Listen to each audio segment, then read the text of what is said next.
All right, section 1.4, we're talking about experimental design and ethics. Okay, so the broad field of statistics. The first thing you want to do is you want to figure out, well, what do I really want to identify? What's my research objective? And then I'm going to collect my data, and we'll describe different ways that we can collect data randomly. And then we're going to describe the data either with a graph or a table. And then we're going to perform inference on it, which means the information that we got from our sample, we're going to apply it back to the population. Okay, observational study. This is going to measure specific characteristic, but it does not modify the subject. All it does is observe. Okay, observational study. All it does is observe.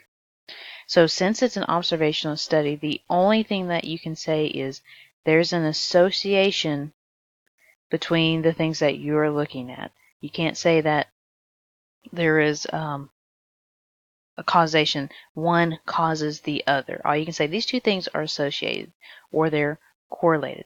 Because remember that one of the biggest things in statistics is correlation does not imply causation. Okay, an experiment, which I know y'all know what an experiment is. Applies some kind of treatment and then measures the effect on the subject after that treatment has been applied on it. So the reason for doing an experiment is you want to see if there's a relationship between the two variables that you are studying. An explanatory variable is when one variable causes change in another. It's also the independent variable. Nothing is affecting it. It is affecting something else. Okay? Kind of like if you have 3 plants. One plant's not going to get any water. The next plant will get, say, a cup a day. And then the third plant will get a gallon a day. So the different treatments or the different variables, those are not going to be changed. Those are set in stone. Those are independent of anything.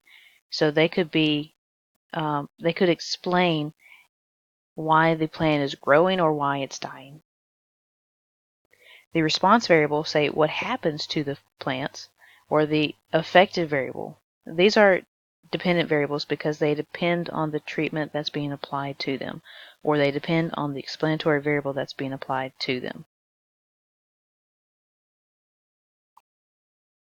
Okay, a randomized experiment technique. Okay, so in a randomized experiment, the researcher manipulates values of the explanatory variable, like one plant getting no water, second plant getting 1 cup, and then the third plant getting 1 gallon. And then measuring the results or the changes in the response variable.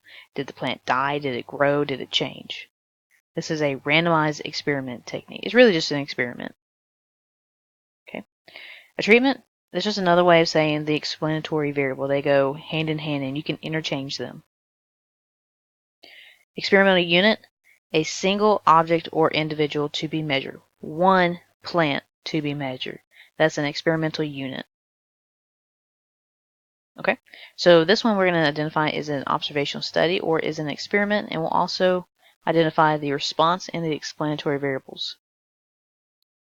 Okay, researchers wanted to determine whether there is an association between a mobile phone use and brain tumors.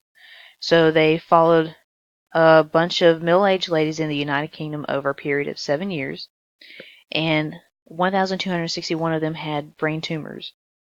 Then they compared the women who never use a cell phone to those who use cell phones and found a huge difference between the brain tumors between the two groups. Okay, so all they did was follow them over a period of 7 years. They didn't modify anything. They just watched. So since they just watched over a period of 7 years, this is an observational study.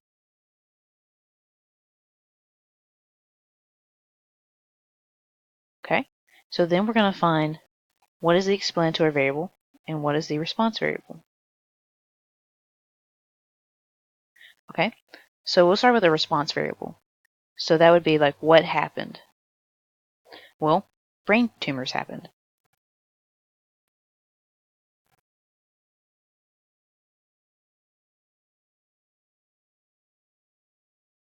Okay, well, what could explain the cause of brain tumors?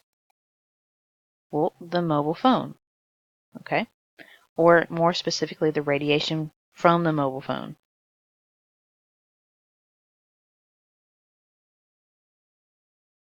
And that's it.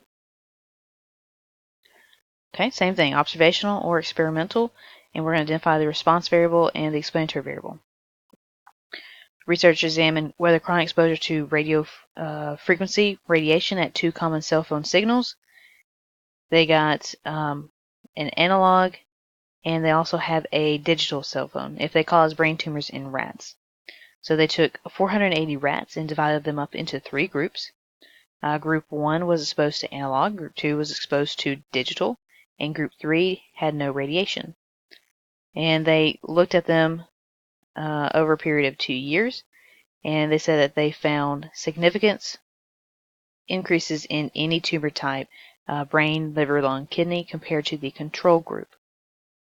Okay, well, first off, control group is the one that received no radiation. No treatment was applied to it. It was controlled.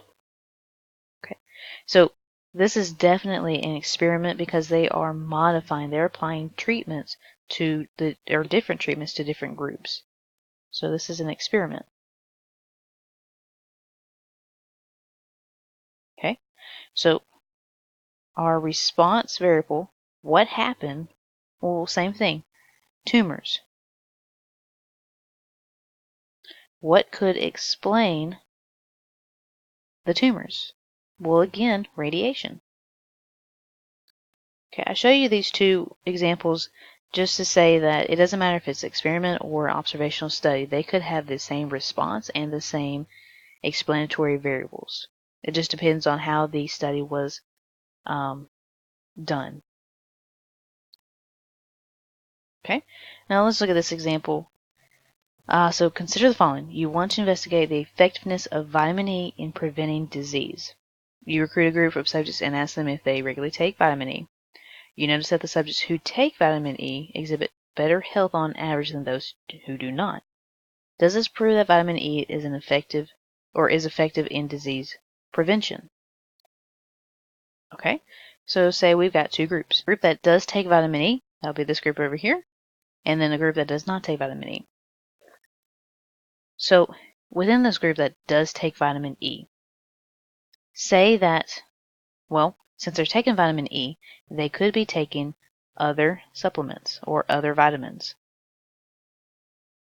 Well, if they're conscious enough to take vitamins, they might eat healthier.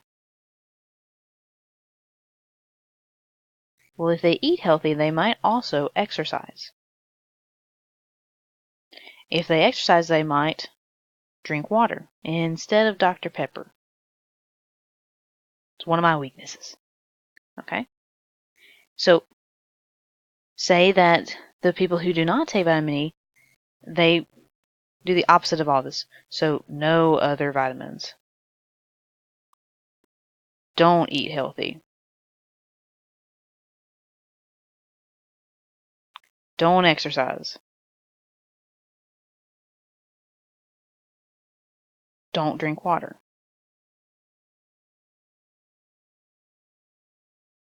Could any of these reasons, these over here, affect the health of the people who take vitamin E? Well, of course. Okay, so we can't just say, all right, the people who take vitamin E, because they take vitamin E and they look healthier, vitamin E has got to be the reason why they look healthier. Because it could be any of these factors right here that are actually pushing them to be healthier. Okay, now these variables right here that we didn't consider in our study, they're actually called something, they're called a lurking variable. So it's an explanatory variable, something that could explain why they look more healthy or why they are more healthy.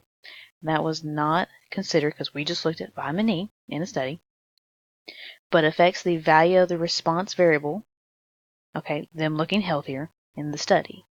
Okay, so something that is not considered. Now, confounding is when you've got 2 or more explanatory variables that cannot be separated. And any relation that may exist between the explanatory variable and the response variable may be due to some, that should be some right there, should be some other variables not accounted for in the study. This is a really big problem in observational studies, because observational studies are just watching. They're not modifying anything, so they're really not in control of anything. And often confounding is due to a lurking variable, something that you didn't consider in your study. Now here's a really dumb example of confounding and lurking variables. Okay, so it is known that throughout the year, murder rates and ice cream sales are highly positively correlated. That is, as murder rates rise, so does the sale of ice cream. There are 3 possible explanations for this correlation. Okay, possibility number 1, murders cause people to purchase ice cream. Okay, that murder is very depressing, so because it's very depressing, people have to go out and buy ice cream in order for them to be less depressed. Okay, that's possibility number 1. Possibility number 2, purchasing ice cream causes people to murder or to get murdered. Now, say someone purchases ice cream and someone else sees them with the ice cream, they get jealous and they go murder that person and run off with their ice cream. Okay, that could happen. Or number 3, which is actually what is going on. There's a third variable, a lurking variable in the background that's kind of hiding out that you didn't consider, which causes an increase in both the ice cream sales and the murder rates. Okay? Well, when people get more easily irritated, when it's hot. When do more people eat ice cream? When it's hot. Okay? So your lurking variable is the weather. Okay? So the weather is a variable that confounds the relationship between the ice cream and the murder rates. Okay, you can also, you may also recognize this as a so-called third variable problem. So really, you can't pull them apart, the ice cream and the murder rates, because the weather is the thing that is linking them together. So it's confounding the relationship between ice cream and murder rates going up. Okay, now blinding is a technique in which the subject doesn't know whether he or she is receiving a placebo or really just a sugar pill. Okay, and the reason why we would do this technique, blinding, is because of a placebo effect. It occurs when an untreated subject reports improvements in the symptoms. So it's kind of mind over matter. The way you think affects your body. So instead of relying on that, we want to see if the drug or the treatment actually works. Instead of just saying, well, is it the person thinking themselves towards a certain way, okay? Kind of thinking of themselves better, feeling better. Now, double blind, the subject and the experimenter doesn't know whether the patient is getting or receiving the treatment or the placebo. Reason why you would want to do this, say it's in the medical field, say the doctor who invented this pill, they want this pill to work, and if they're experimenting to see if it does work or not, they might be tempted to fudge the numbers, because if the pill works, then they are going to receive funding for it. So there's their kind of push to, or their temptation to kind of fudge the numbers, because they want the pill to work so badly, so they get funding for it. So when they get the data, they may see something that's not actually there because they want the drug to work so badly. So if you take away the experimenter's knowledge of who gets the pill and who doesn't get the pill, then when the data comes back, they have no idea who got it and who didn't get it. So they can kind of see what is actually going on instead of seeing what they want to see within the data. What it does, blinding and double blind, takes out the bias within the experiment. Okay. Then we got 3 types of studies. We got cross-sectional, retrospective, and prospective. Now, cross-sectional, this is, you want to know what is going on right now or over a very short period of time. Most of the time, these are going to be observational studies. They're very quick studies.